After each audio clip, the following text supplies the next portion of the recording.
24 ಹಳ್ಳಿ 9600 ಎಕರೆಗೆ ಚಾಲನೆ ಕೊಟ್ಟವ್ರು ಯಾರು ಗೊತ್ತಾ? ಈ ಹೊಸೂರಲ್ಲಿ ಇಬ್ರು ಮಹಾನುಭಾವರು. ಈ ಮಹಾನುಭಾವರು ಈ ಹೊಸೂರಲ್ಲಿ ಚಾಲನೆ ಕೊಟ್ಟವರು. ಇಲ್ಲಿ ಕುತ್ಕೊಂಡು ಇವ್ರು ವಿಷ ಬೀಜ ಬಿತ್ಬಿಟ್ಟು ರಸಗೊಬ್ಬರ ಹಾಕ್ಬಿಟ್ಟು ದಟ್ಟವಾಗಿ ಬೆಳೆಸ್ತಾ ಇರೋರು ಯಾರು ಗೊತ್ತಾ? ಇಲ್ಲಿರೋ ರಾಜಣ್ಣ ಮತ್ತೆ ಸಿದ್ದರಾಜಣ್ಣ. ಇದು ಗೊತ್ತಾ ನಿಮ್ಗೆ?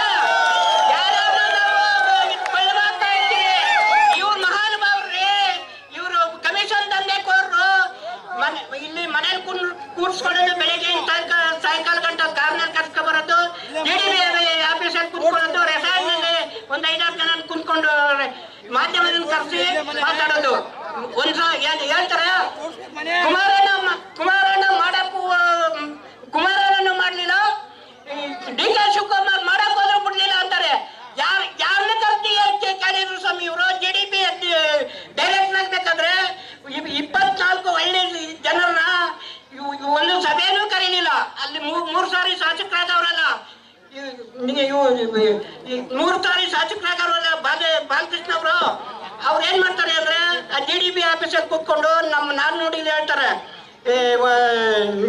ನಾನ್ ನೋಡಿಲಿ ಅವ್ರು ಹೇಳ್ತಾರೆ, ಅಲ್ಲೇ ಕೂತ್ಕೊಂಡು ಮಾತಾಡ್ಕೊಂಡು ಅವರು ಇದನ್ನ ಪ್ರಸಾರ ಮಾಡ್ತಾ ಇರ್ತಾರೆ. ಇವ್ರಿಗೆ ಏನ್ ಹೇಳ್ತಾರೆ ಅಂದ್ರೆ ಉತ್ತರ ಪ್ರವಾಸ ಒಲೆ ಮುಂದೆ ಎತ್ತ ನಾನುಡಿ ಹೇಳ್ತಾರೆ.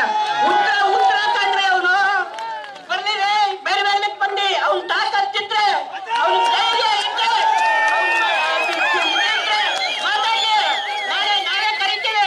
80% ಬಾಲಕೃಷ್ಣ ಆಗ್ಲಿ, ರಾಜಣ್ಣ ಆಗ್ಲಿ, ಮುಖ್ಯಮಂತ್ರಿ ಆಗ್ಲಿ 40% ಈಗಲೇ ಪ್ರತಿಭಟನೆ ಕೈ ಬಿಡ್ತೀವಿ. ಆಗ್ಬೋದ ರಾಜಣ್ಣ? ಸವಾಲ ಕರಿತೀನಿ, ನೀವು ಟೈಮ್ ಕೊಡ್ರಿ, ನಾನು ಬನ್ನಿ ಮಾತಾಡ್ತೀನಿ. ಆಗ್ಬೋದ? ಅದು ನೀವು ಏನು ಯಾರನ್ನ ಕರ್ಕೊಂಡ್ಬಂದು ದುಡ್ಡು ಕೊಟ್ಟು ಕಾಸು ಕೊಟ್ಟು ಕರ್ಕೊಂಡ್ಬಂದು ಕೂರಿಸ್ಕೊಂಡು 80% ತೋರ್ಸೋದಲ್ಲ. ನೀವು ಕೈಲಿ ನಿಮ್ ತಾಕತ್ತಿದ್ರೆ ಕೈಲಿ ಆಧಾರ್ ಕಾರ್ಡ್ ಇಟ್ಕೊಂಡ್ಬಂದು ಇದೇ ಸಿದ್ದರಾಜಣ್ಣ ನಿಸ್ಕೊಳ್ತಾವು ಒಂದು ಭಾಗದಲ್ಲಿ ರೈತನ್ ತೋರಿಸ್ರಿ, ನಾವು ಇಲ್ಲಿ ಬಂದು ರೈತನ್ ತೋರಿಸ್ತೀವಿ. ನಿಮ್ ತಾಕತ್ತಿದ್ರೆ ತೋರಿಸ್ತೀರಾ? 80% ತೋರಿಸ್ರಿ, ನಾವಾಗ್ಲೇ ಕೈ ಬಿಟ್ಟು ಹೋಗ್ತೀವಿ. ನೀವು ಧಾರಾಳವಾಗಿ ಮಾಡ್ಕೊಂಡು ಹೋಗ್ಬೋದು. ನಿಮ್ ಡಿ ಕೆ ಶಿವಕುಮಾರ್ ಹೇಳ್ತಾರೆ ಇದು ಬಂಜರು ಭೂಮಿ. ರಾಜಣ್ಣರೇ, ಸಿದ್ದರಾಜಣ್ಣರೇ, ನಿಮಗ್ ಮನುಷ್ಯತ್ವ ಇದ್ರ ಇದ್ರ ಒಪ್ಕೋತೀರಾ? ಇದು ಬಂಜರು ಭೂಮಿನ ಒಪ್ಕೋತೀರೇನ್ರಿ ನೀವು? ಇದು ಬಂಜರು ಭೂಮಿ ಅಂತ ಹೇಳ್ತೀರಲ್ಲ, ಒಪ್ಕೋತೀರಾ? ನೀವು ಹೇಳ್ತೀರಾ ಅಲ್ಲಿ ಪ್ರತಿಭಟನೆ ಮಾಡೋದು ರೈತರೇ ಅಲ್ಲ ಅಂತ ನೀವು ಹೇಳ್ತೀರಿ, ಆ ಸಿದ್ದರಾಜಣ್ಣ ಹೇಳ್ತಾರೆ. ಇದು ಇಲ್ಲಿ ನಿಮ್ ಮುಖ್ಯಮಂತ್ರಿ ಆದ್ಮೇಲೆ ಅವರ ಸ್ವತಂತ್ರಕ್ಕೆ ಪಾದಯಾತ್ರೆ ಹೋಗ ಹಳ್ಳಿಗೂ ಆಗುವಲ್ಲಿದೆ ಹೇಳ್ತಾರೆ. ನೀವು 1 ಇಂಚು ಭೂಮಿ ಕೊಡ್ಬೇಡ್ರಿ, ಈ ನೀರು ಕೆರೆಗಳಿಗೆ ನೀರು ತುಂಬಿಸ್ಕೊಡ್ತೀನಿ, ಸ್ವಾವಲಂಬಿಯಾಗಿ ಬಾಳಿ ನೀವು ಜಮೀನ್ ಮಾಡ್ಕೊಂಡು ಬೆಂಗಳೂರಿಗೆ ಹೋಗಿ ಬೀದಿ ವ್ಯಾಪಾರ ಮಾಡ್ಬೇಡ್ರಿ ಅಂತ ಹೇಳ್ತಾರೆ. ಕನಕಪುರದಲ್ಲಿ ಹೋಗಿ ಕಿವಿನಾಥ್ ಹೇಳ್ತಾರೆ ನೀವು ಜಮೀನ್ ಕೊಡ್ಬೇಡ್ರಿ, ಈಗ ವ್ಯವಸಾಯ ಮಾಡಿ ಅಂತ. ನಮ್ಮ ಚಿನ್ನದ ಬೆಲೆ ಕಂಡ್ರೆ ಅಂತ ಹೇಳ್ತಾರೆ. ಯಾರನ್ನ ತಿಂತಾರೆ ಸ್ವಾಮಿ? ನಮ್ದು ಅನ್ನದ ಭೂಮಿ ಸ್ವಾಮಿ, ಅನ್ನ ಭೂಮಿ, ಚಿನ್ನದ ಅಲ್ಲ.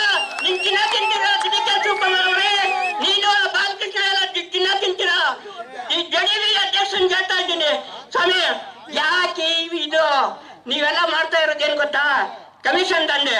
ನಿಮ್ಗೆ ಎಷ್ಟೇ ಕಮಿಷನ್ ತಂದು ಬಂದ್ರು ದೇವ್ರು ನಿಮ್ಗೆ ಶಾಪ, ದೇವ್ರ ಶಾಪ ತಡ್ಕೋಬಹುದು. ಈ ರೈತರ ಶಾಪ, ರೈತರ ಮಹಿಳೆಯರ ಶಾಪ ನಿಮ್ ಬೆನ್ನಟ್ಟಿದೆ. ಸೀತೆ ಕಾಡುವಾಗ ಶ್ರೀರಾಮಚಂದ್ರ ಮನೇಲಿ ಕೂತಿರ್ತಾನೆ, ಸೀತೆ ಗಂಗಾ ನದಿಯಲ್ಲಿ ಸ್ನಾನ ಮಾಡ್ತಾ ಇದ್ದಾನೆ. ಆ ಕಾಮುಕ ಕಾಕಾಸುರ ಬಂದು ಸೀತೆ ತೊಡೆ ಕಟ್ತಾನೆ. ಶ್ರೀರಾಮಚಂದ್ರ ಬಾಣ ಬಿಡ್ತಾನೆ. ಅದು 3 ಲೋಕದಲ್ಲಿ ಹೋಗ್ತಿದ್ರು ಆ ಬಾಣ ಮತ್ತೆ ಶ್ರೀರಾಮಚಂದ್ರನ ಹತ್ರಕ್ಕೆ ಹಾಕ ಬರ್ತದೆ. ಈ ಶಾಪ ನಿಮ್ಗೂ ಅಷ್ಟೇ, ಎಲ್ಲಾದ್ರೂ ಬಿಡಲ್ಲ. ನೀವು ಹಾಳಾಗೋಯ್ತೀರಿ. ನಮ್ ಶಾಪ ತರ್ತದೆ. ನಿಮ್ ಮಕ್ಳು ಬರೀ ನಾವು ಉದ್ಧಾರ ಆಯ್ತಾರೆ ಅಂತ ತಿಳ್ಕೊಬೇಡ್ರಿ. ದೇವ್ರ ಶಾಪ ತಪ್ಪಿಸ್ಕೋಬಹುದು, ಈ ನಮ್ಮ ರೈತರ ಶಾಪ ತಪ್ಪಿಸ್ಕೊಳ್ಳಕ್ಕೆ ಸಾಧ್ಯನೇ ಇಲ್ಲ ಅಂತ ಹೇಳ್ತಾ ನೀವ್ ಇದ್ರನ್ನ ಕೈ ಬಿಡ್ಬೇಕು. ನೀವ್ ಎಷ್ಟು ದಿನ ಉದ್ಧಾರ ಆಯ್ತೀರಿ? ನೀವು ನೀವು ಅಕ್ವೈರ್ ಮಾಡೋರು ಯಾರು ಶಾಶ್ವತ ಇಲ್ಲ. ಮಣ್ಣಲ್ಲಿ ಮಣ್ಣು ಹಾಡ್ತೀರಿ, ಭೂಮಿ ತಾಯಿ ಬಿಟ್ಬಿಡ್ತೀರಿ. ಸೂರ್ಯಚಂದ್ರ ಇರೋವರೆಗೂ ಭೂಮಿ ತಾಯಿನೇ ಶಾಶ್ವತ. ಮುಂದಿನ ಮಕ್ಕಳು ಮೊಮ್ಮಕ್ಕಳು ಯುಗಾಂತರದಿಂದ ಬದುಕೊಳ್ಳಿ ಅಂತ ಹೇಳ್ತಾ ನಾನು 2 ಮಾತನ್ನ ಮುಗಿಸ್ತೀನಿ. ಫಸ್ಟ್ ನಿರ್ಭೀತಿಯಿಂದ ನಿಮ್ಮ ಪರವಾಗಿ.